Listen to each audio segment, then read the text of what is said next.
not super excited to watch more of it, but this is the trash I was given. So here's a video titled Modern Ethics Collapses Without Christianity. Please give us this needed information. And who is it? Baum. With Big Papa Pussy. Let's go. For the audience who's watching, you did a sexism. This guy lost a fight to a pickle jar. And every woman who's ever talked to him. Last night. I did. Oh, I did, didn't I? Oh my God, Brian Callahan? Joe Rogan's pal? The guy, we watched him bomb the shit out of his set at Joe Rogan's place. This guy didn't get a laugh at his own place. He did a sexism. Because Brian's white, so for those of you who don't, It's weird. They bleeped sexism? Wife called him out for a sexism. So waitress came over and he was like, look, I really want to get a bottle of wine. My friend's here from out of town. I want to treat him to a nice dinner. You know, all the things you're supposed to do. Yeah. And he had some questions about the wine. Brian says, look, can you get one of the guys over here who have tasted the wine? So, and his wife's like, you said one of the guys. So why couldn't it be a girl? And ironically enough, it was a female manager who came over. Sommelier. Yeah, it was a female manager. And that was a undercutting your misogyny? good wine. She done well, right? I mean, it was a good wine, but ooh, his misogyny, he can't help it. He has to. He's like, well, actually, I would prefer wine from a big, strong man. I would prefer a man serving me wine, personally. I feel like that I mean, your proclivities are your own. was in spite of her. I feel like it was just because you made the choice and she was going to reaffirm the choice no matter what. Yeah, I saw it and I was like, that's the wine. Yeah. Last time we did a podcast, we left it on the idea that regardless of where you stand philosophically, you are going to live within parameters. Yeah. And no matter who you are, whether you're on the left, on the far left, on the right, on the far right. What a claim. You're going to live within parameters on account of my finite limits of my own human power level or something. Like, yes, I suppose. Yeah. Everybody who lives has physics to obey. Like other big truths in this world. You establish parameters, and usually you argue over those parameters. You argue over the lines in which you are willing to fight for.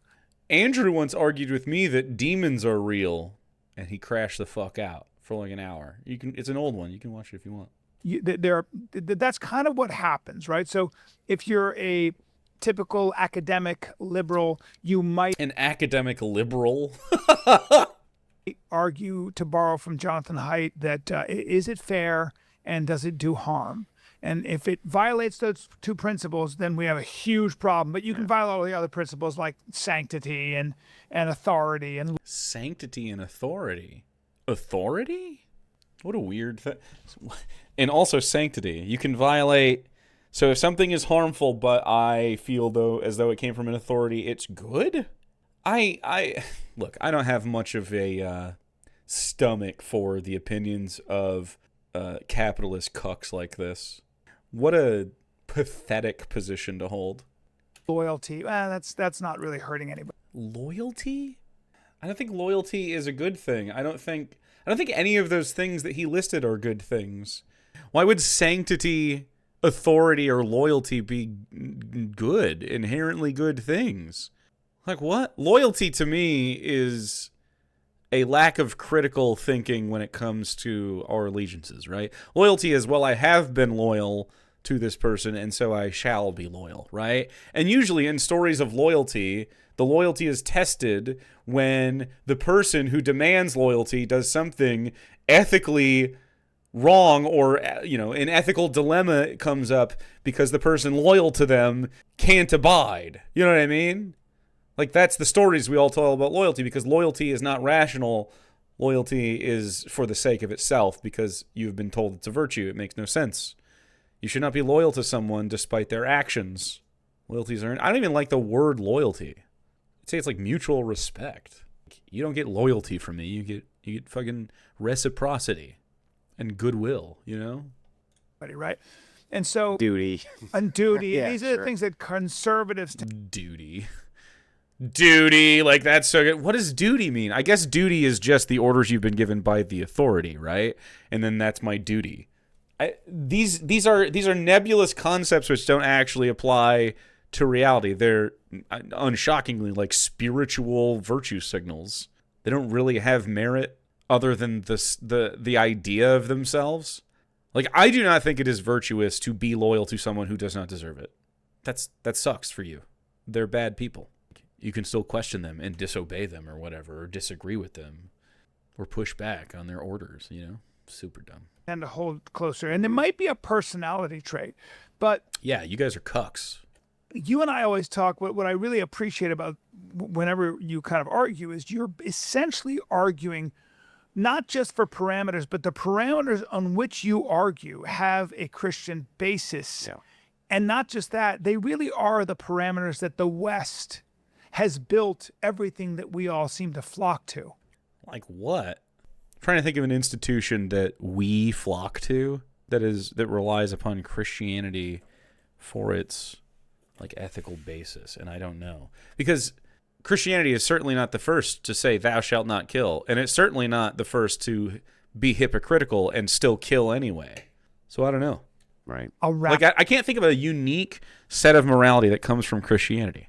Does it offer any unique ethical prescription? Besides, of course, like you have to believe in Jesus. But all of them say something about what you have to believe in.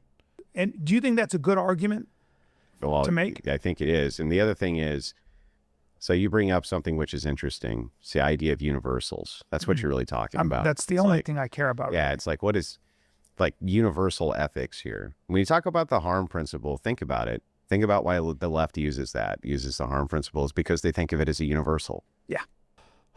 I would say that it's not a universal that harm, like that's not a universal truth. That's a socialized truth that we all agree is good for the well-being of humans, right? Not harming each other generally is good, and the only time we tend to identify harming one another as a good thing is in self-defense, right? Unless you're a freak, in which case you're like, harming people is good to take their shit. And that's where these guys live. Harming people is good if I have the might to do so, which is, of course, wrong because he would not feel that way if we mightily rose up and overthrew, any wrongdoer that we thought, right? He would say, oh, well, you can't do that because you don't have, like, the American flag backing you or something. Like, it's all bureaucratized cuckery. It's so sad, right? Like, these are guys that are like, I'm big and free and I'm a free thinker, and they're trapped by this. Utterly trapped. Right? Exactly. Well, nobody likes to be harmed. Nobody likes to suffer. Mm-hmm. Nobody likes this. Nobody likes. So they're actually trying to smuggle a universal in, aren't they? Yeah. It's not really a smuggling. It's more of like just pragmatic, I think. It's almost self-evident to the point of being ludicrous for us having to argue this, but obviously, since they don't agree, we must. That harming people does not benefit them. It's pretty stupid to say that out loud and trying to express that, but harming people does not help them. It doesn't make them well. And we have evidence to show that when you harm people, it isn't good for you either. It makes you mentally unwell, which is why all of these people advocate for secondhand harm. Like they don't want to do it themselves. They revel in it secondhand, but aren't unwilling to go through the trauma of committing it. Yes. Yes. That's really what's going on. It's like, well, this is something we can universally apply to everybody, except you can't. Right. You still can't apply that universal because it's just not true. Sure. So no atheist or secular individual or leftist, I guess. They interchange liberal and leftist here because they're stupid as fuck, but none of us advocate for universal truths like that. Ethics are definitely relative. Obviously, here we are, right? If they were universal, there wouldn't be an argument to be had. Another self-evident truth of the world, ethics are relative to the societies in which we operate. So an atheist who does not see any benefit there's just no, like even universal truths aren't universal truths, right? Like gravity existing. This guy doesn't even fucking believe in an old earth. He believes in young earth creationism and demons and shit without evidence. So even actually universal true things like physics and, the laws therein are not true to him.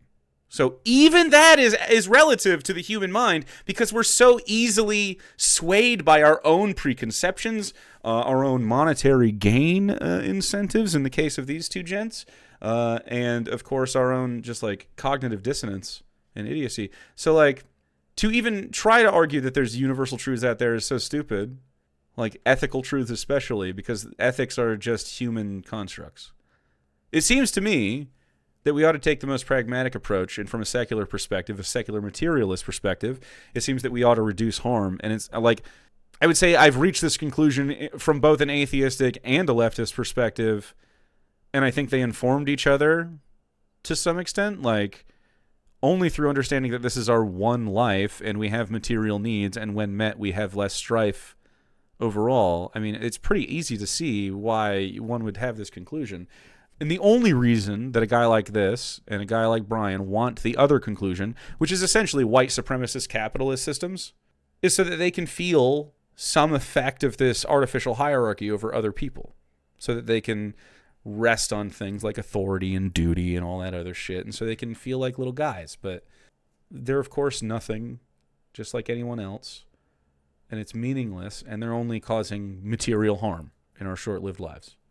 Right? It's like, no. People like suffering. They do. For instance, they love lifting weights. Yeah. There's a lot of suffering there. So people love suffering. So anyway, causing suffering to yourself is one thing. Causing suffering to another was the unethical part. I mean, I definitely wouldn't call working out suffering. I mean, we sure use the word suffering when we're like, oh, something is very hard, and that's a colloquial term. But like material suffering in the sense of this conversation is not going to the gym and getting your pump on. Okay, these are conflations of terms. Seems a little bit like a Mott and Bailey at best, just a straw man otherwise. sacrifice, by the way. So sure. And duty. Yeah. Duty can be suffering. And I'll suffer for a while now so that there's a payoff later, you know. And so that's, the whole harm principle thing, it just kind of, I just reject it. But the harm principle is easy to reject if you don't listen to the words that are being said. Once again, I don't think the harm principles is like a universal truth anyway. Like, I don't always think that everybody needs to not suffer, but only the people that are causing suffering are the ones that need to suffer, right? Like, and I say need to suffer, but like should be faced with due violence in rejection of their violence, right? In self-defense. So it's like a more sophisticated non-aggression principle, really, like the libertarian NAP, but with a brain where it's just like, yeah, guys, this isn't conducive to well-being, and we ought to maximize well-being when we can. We collectivize so that we all have the highest standard of care possible, because apart we are not good, but together ape strong. And then we go to the moon and stuff. it's even funner to accept it. It's even funner. That's what makes it more fun. You say, okay, you know, you're right. Let's look at this whole, you're right about this whole harm thing. You're right. Even if I use that metric, Christianity's still less harmful for society than any bull you come up with. Disagree.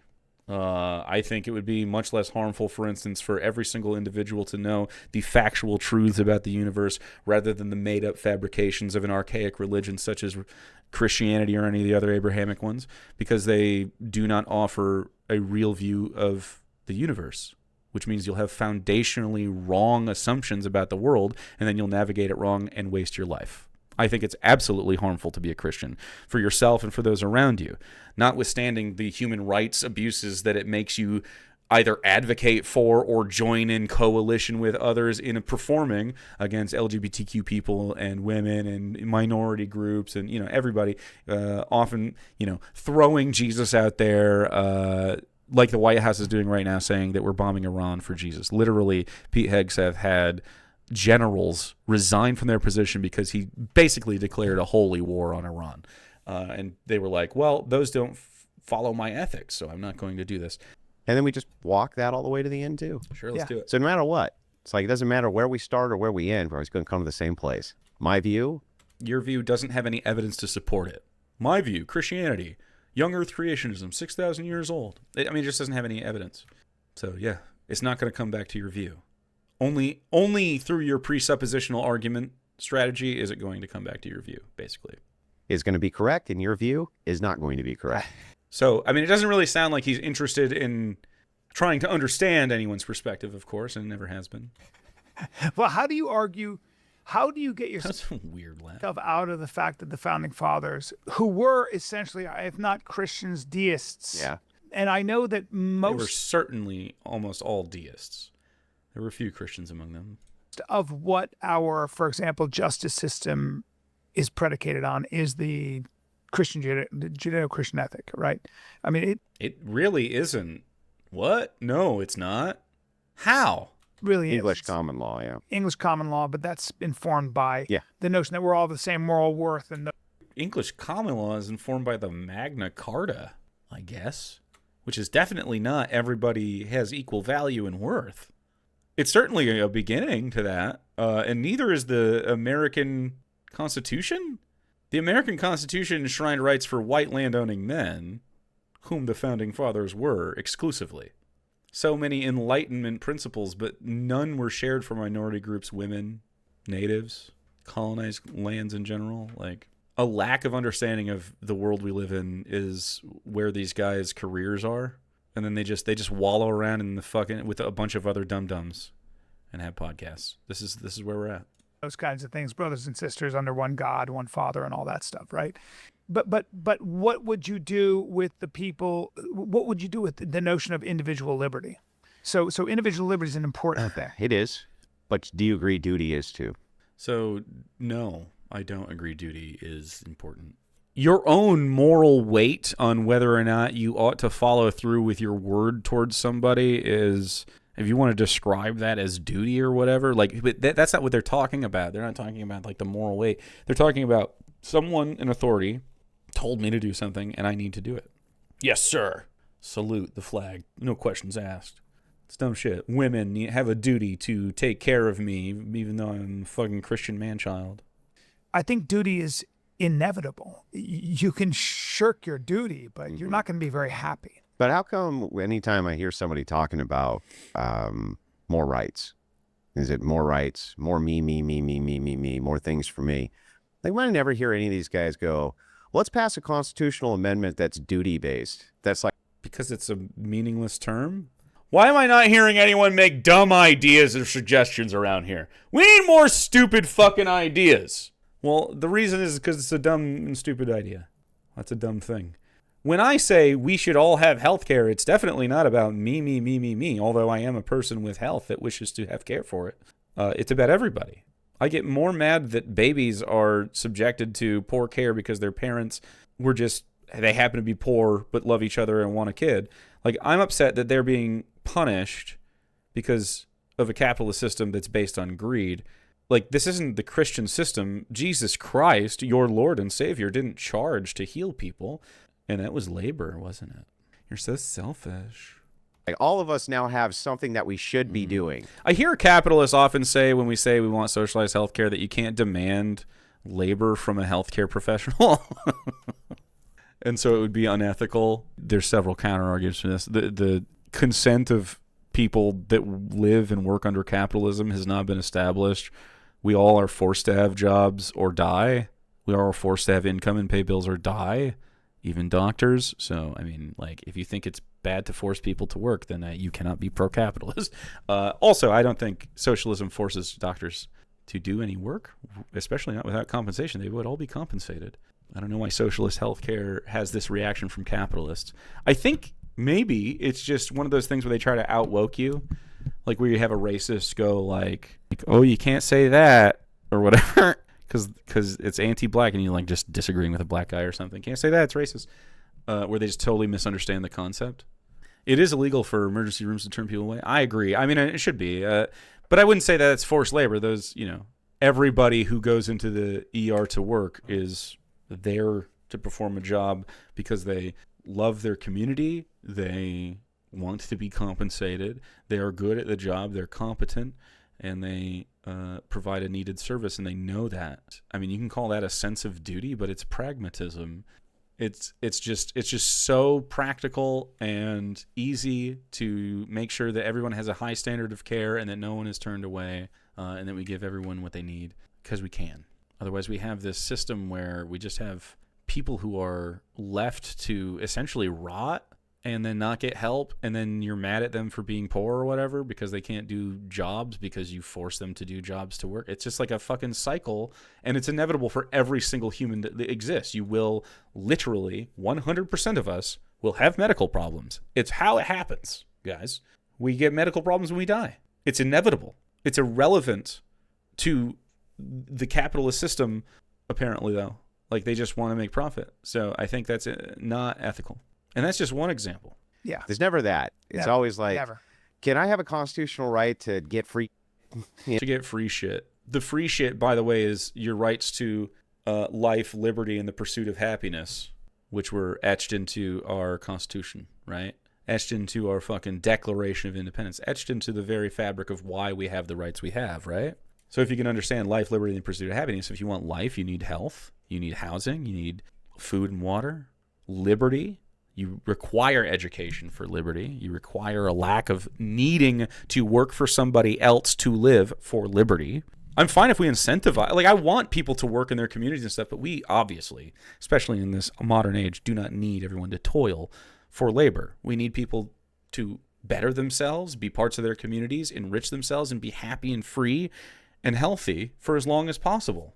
That's all we need to do. Everything else is just a joyous occasion. If you still want to like be a Christian or whatever, good, go ahead, I guess. But I mean, I don't think that means that we should deny people the right to life or liberty. And then, of course, in the pursuit of happiness, something that both of these guys, especially Andrew, but both of them, are upset about is the pursuit of happiness, the liberty to live your life how you want. Trans people, gay people, etc.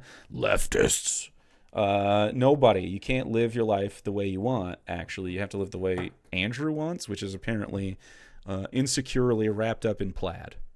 Well, can I have a constitutional right to get thing, right? Get thing X? It's funny because I was talking to a couple of young men who were defining what a man is.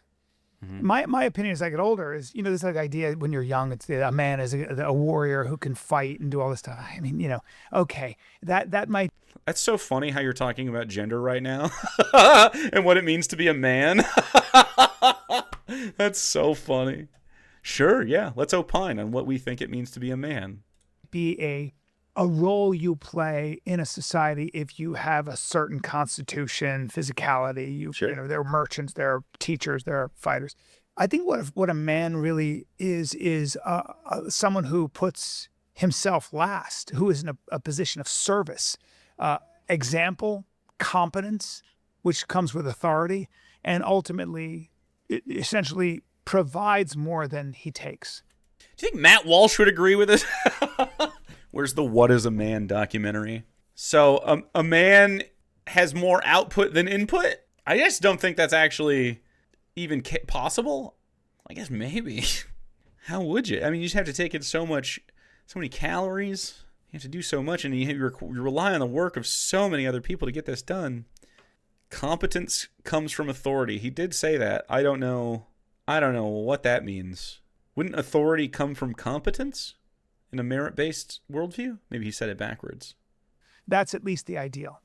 I think that's what it feels like. Sort of be in a position where you can take care of people, provide them, you can provide for them, you can protect them, and you can guide them. I'm at a loss for words.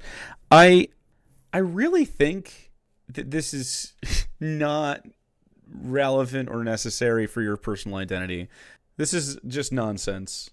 If you want to do those things, that's great. But if you want to be a guy who goes and like adventures the world and never settles down or whatever, I think he would also agree that that's a man and never, doesn't have kids or anything and just like he would also agree, oh, that's a man's man. I wish I could do that, dude. Like I think men are all sorts of things. Men are guys that do art and live alone in a little attic. Men are guys that write science fiction, weird Cthulhu mythos stuff with their mom and then die a racist. You know what I mean? Men are goat fucking freaks. Men are murderous rampagers. Men are also like little cool guys that make science channels and stuff and do fun experiments. Obviously, being a man is much more expansive, even to these guys who are very anti-trans. It's just such an ephemeral idea. What is a man? It's a guy who thinks he is one. That's it. Well, if I ask you this question, what is masculine and what is feminine as far as like virtues go? What's a This is such an interesting, stupid conversation for guys that must adhere to a gender binary that is biologically determined in their transphobic minds. masculine question. versus a feminine virtue? I would say, I mean, I know what it is to me. What is it? I mean, I have to say that a masculine virtue would be protector, provider. The number one perpetrator of violence against other people is men, especially women and children. The track record is, of course, that that's not true. So I guess essentially these two guys have to be like, every man that ever punched somebody isn't a man. Who do they have to protect them from? Other men, of course, yes. But women And is nurture, which is part of Nurture. provision. Sure. So if I'm a man, I am not, and I nurture a child, like I say I'm taking care of my nephew, and he needs food, and he needs a hug. He's in the hug stage. He needs just like joy and laughter. He needs activity and attention. To nurture him would be effeminate. I can't do that man style. I can't be like, hey bro, manly connection time, and then like throw him up in the air and then fist bump him. I can't do that. Did you just scarf a bunch of food and then drink a bunch of water and then come hack in the background? He won't even look at me. Nah. I see you now. He is cute though. Manly connection chest bump. Chest bumping the toddler as hard as you can. Boom! Don't hold back. Reminds me of when old guys throw the baseball as hard as they can when they're playing catch. Men will big dog children. But to be a nurturer, a healer, even healer is dicey because men are great healers. Yeah, but let's look at this. Let's examine it though. Yeah, let's examine all these words that you are using to gender. Men, can't everybody exhibit those qualities? Of course. Of course. And they would both agree. Of course people can have all of those things. But that's not the norm. But then it means that the people that you're defining outside of those bounds, you agree also would be called men, but exhibit a different kind of manliness. And then so your definition falls apart, and we come to self-ID all over again. We're just correct. Leftists are just correct on this front. Secular people are correct. Well, usually it's leftists. Not all secular people have the wherewithal to be correct about more than one position. And really, frankly, if you're a transphobic atheist, I don't think you are actually an atheist for good reasons. Like, I don't think you have the perspective you need to have on your material reality if you think that it's biologically essential for you to not wear a dress if your DNA says that you have a dick or something. Like, You want to protect children, right? Yes. Okay, so that's Protectors. a virtue. So protectors, Yeah. right? I think that the virtue... you want to protect children, but not really, though, because once again, the number one perpetrator of sexual violence against children, 93% are religious men. That's in America.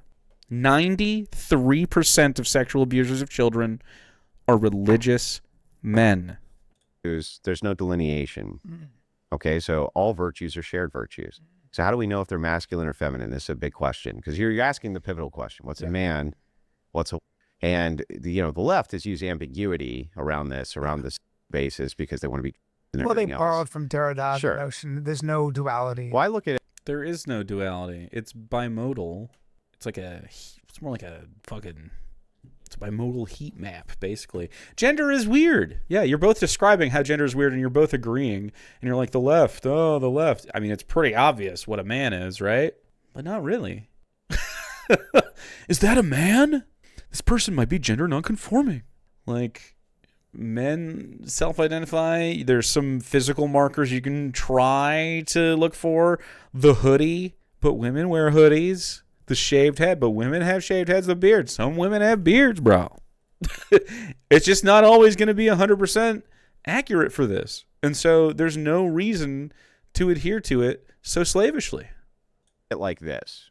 So if I want to see what's a masculine versus a feminine virtue, I look at if this virtue fails en masse by this, does society completely just become unraveled and get destroyed? Or What? What? What an easy way to decide self-identification markers for masculine and feminine. Or does it not? Huh. Yeah. Huh. So every time I think, what's a masculine virtue? Oh, wearing a dress is not masculine. It's a feminine virtue. Wearing pants. Would the world fall apart if men stopped wearing pants? No. Okay. Then what is your argument against people wearing different clothes than you would expect for their gender? We could all wear dresses and it would be just fine. It wouldn't matter at all, right? This really falls apart under examination, doesn't it? That was the first thing I thought of. I haven't even thought of a second thing yet. Imagine if we started having more thoughts about his proposition. How many holes it would have in it. And so then, if it does, I assign that virtue to that. Yeah. Or at least that role. They keep bleeping sex. Sure. Yeah. Well, I would consider that to be part of the virtues, right? Part of your duty. Yeah, your duty in society. So, of course, sex and gender are different, but Andrew has to behold sex as a catch-all for these experiences, because if he doesn't, he runs afoul of creationism and kinds, like in the Noah's Ark. He runs afoul with his anti-woke payer base from his fan base. He runs away from the commonly argued positions of right-wing media, and so he can't. So he can't bolster this any better than he already has, which is very flimsy. let's examine it this way. Sure. Let's say we have a full day where women just lose courage.